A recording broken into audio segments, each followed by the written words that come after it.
All right, Brobs, we're back. Got rudely interrupted by Wi-Fi or whatever the fuck happened. And we pick up back here. In that case, it is as well hidden in your thick skull as many a case of premature burial in the earth. When another Margate townsman complained that his children and servants had been scared out of their minds by horrid pamphlets she had put in their mailbox, she replied that they should in fact prefer these pamphlets to the traditional arms of the militant suffragette. 2 pints of petrol and a lighted match. The anti-premature burial movement was much the poorer when, in 1909, Miss Lind Af Haggerby decided to devote her time wholly to anti-vivisection propagandism. In 1910, Miss Ellen Oakes took over Miss Lind Af of Haggerby's role of traveling propagandist, but with far less success. After a meeting in Cambridge, during which she was severely ridiculed by some clergymen, she was so mortified that she fell into a decline, just like the heroines of her horrid stories of premature burial. It was not fit for fight until half a year later. She spoke again at the Ecclesiastical Arts Exhibition in Middlesbrough, but although the clergy was not as rude as in Cambridge, she had to endure much ridicule. In 1913, she again collapsed under the strain of arranging, amid the most trying circumstances, an anti-premature burial stall at an ecclesiastical exhibition in Southampton. Later, she decided to withdraw permanently from active duty as a propagandist. Oh, horrible, oh, damnable, for now with drowned groans, with frenzy in my stifled soul, that thaws my stiffened bones, I bursting forth, the coffin's sides fall bleeding to the stones. Another mainstay in the activities of the Society for the Prevention of Premature Burial was its journal, The Burial Reformer, begun in 1905. At first, this journal, edited by Mr. Arthur Hallam, was, quite matter of fact, it contained reports of the Society's meetings, articles on burial reform by its leading members, and flippant stories of premature burials or lucky escapes. A corpse asks for beer, or a corpse jumps out of his coffin, called from newspapers all over the world. Much was made of the Accrington sensation in 1905. Mrs. Elizabeth Holden had been laid out for dead and might well have been buried had not an undertaker noticed the twitching of an eyelid. Pale, wan, extremely weak, she feebly lisped out to a representative of the Manchester Courier her recollections of her terrible experience. Dr. Franz Hartmann contributed some gruesome continental cases. An Italian woman had given birth to a child inside her coffin, and a miner in Budapest had heard noises emanating from the tomb of a newly buried mountain man who was dug out alive but in an undescribable state. The aforementioned James R. Williamson suspected that anesthesia might cause a particular kind of deep trance, and that many who died after operations were in fact buried alive. The society had quite a following among senior military men. General J. M. Earl and Lieutenant General A. Phelps were both active campaigners, and General John P. Hawkins of the U.S. Army was another member. The Dean of Llandaff was the society's leading clerical member, seconded by Archdeacon Colley, who claimed that he himself had nearly been buried alive as a child. Dr. Stenson Hooker and Dr. Walter Hadwin were the leading medical members. Hooker had received a considerable number of letters from people saying that after reading Tabenbaum's book, they had a great horror of premature burial. At a meeting in 1906, He dryly added that they must have an even greater horror of paying a small sum to avoid this dreadful catastrophe, since he had not been able to coax a single one of them into joining the ranks of the society. Hadwin was a controversial Gloucestershire physician whose anti vaccinationist activities had nearly got him struck off the medical register. The main purpose of the society to bring about burial reform and the erection of waiting mortuaries was aided by two parliamentarians in its ranks, Sir Walter Foster and Mr. George Greenwood. The former presented a private bill for measures to safeguard against premature burial in 1908, but without success. He deplored that whereas a bill that aimed to build more battleships had been approved in just 3 days, his own struggle against the specter of premature burial had gone nowhere in 15 years. Measures to destroy lives were dealt with expediently, but a bill that aimed to save lives was neglected. The Punch of February 12, 1908 reported that when a newly elected member of Parliament was asked whether he would support Sir Walter Foster's bill, he guardedly replied that he wanted both sides discussed before he made up his mind. This is the first we have heard of a party in favor of premature burial. Active foreign members of the Society for the Prevention of Premature Burial included Dr. Franz Hartmann of Florence and our old friend Count Michel de Carnicki, who now resided in Vizeggio, Italy. That veteran campaigner, Dr. Severin Icard of Marseille, was actually its vice president.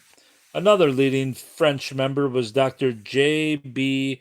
Genisse, who had translated into French a treatise on apparent death by the Spanish Jesuit priest Juan Ferreras, with copious additions and comments of his own. Some of Genisse's additions were culled from Tab and Volume's book. Others provide an interesting overview of some scarce French books and pamphlets on the subject. The Pope personally congratulated Dr. Genisse for his philanthropic zeal in the service of the apparently dead. A wealthy, the Marchese Vitelleschi was so alarmed by the book's horrid stories that he ordered a private waiting mortuary, the Vitelleschi Asylum for cases of doubtful death, to be built in Rome. After 1910, the Society for the Prevention of Premature Burial fell into terminal decline. The members were few and elderly, the activity low, and the journal, which had been renamed Perils of Premature Burial in 1909, became increasingly ludicrous. According to an article from an evening newspaper, a recently deceased workman's wife in Dux, Bohemia, Dux, had always had a great fear of premature burial. Her husband was a devout Christian who believed in bodily resurrection, however, and it would have broken his heart if his wife's corpse had been cremated or left to putrefy in a waiting mortuary.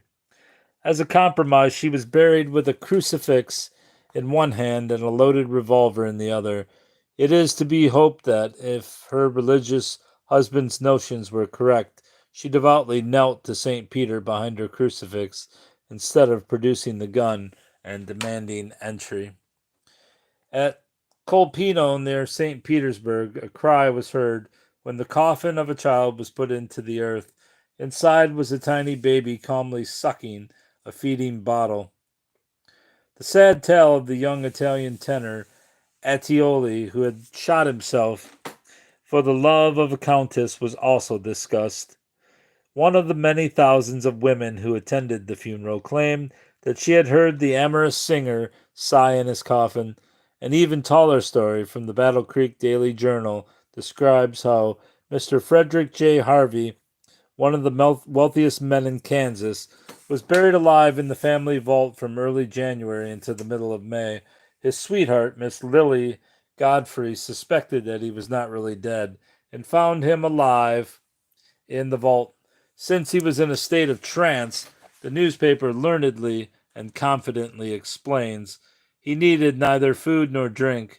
The lengthy incarceration in the coffin also cured his consumption, thus enabling the wealthy American to marry Miss Godfrey and set out on his honeymoon on September 5th, 1906. A happy ending indeed. Another ludicrous story tells the sad tale of Mrs. Svissinzade of Sizzlelagasambio. She was engaged to marry a young man named Franz Kaczynski, but was terrorized by her former lover, who even took a shot at her. She swooned and was declared dead. When he saw his fiance's lifeless body, Kaczynski shot himself dead. When he saw his fiance's Kaczynski shot himself dead with his revolver. This woman's corpse then sat up with a scream, waved her arms inside the shroud, and tried to get out of the coffin. When told that Kaczynski was dead, she collapsed again and was now critically ill. A similarly telling contribution with regard both in the lack of newsworthy material that must have plagued the editor of The Perils of Premature Burial and to the intellectual standard of its readership was submitted by an American lady, Mrs. B.E.R. Thompson of Brattleboro, Vermont, who was living in a retreat for the mentally disturbed. She claimed that she had been persecuted by a gang of Catholic priests who had tried to convert her to Catholicism by alternately confusing and bullying her. After she had taken a shot at one of them with a revolver, the cunning papists had used this as an excuse to put her into an asylum. Her interest in preventing premature burials had been made much of when she was declared insane and had been ridiculed for it.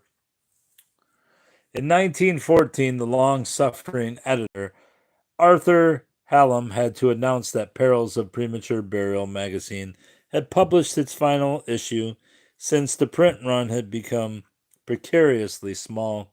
The society struggled on, however, helped by its president during the 1920s, Sir George Greenwood, who devoted much time to the subject of burial reform.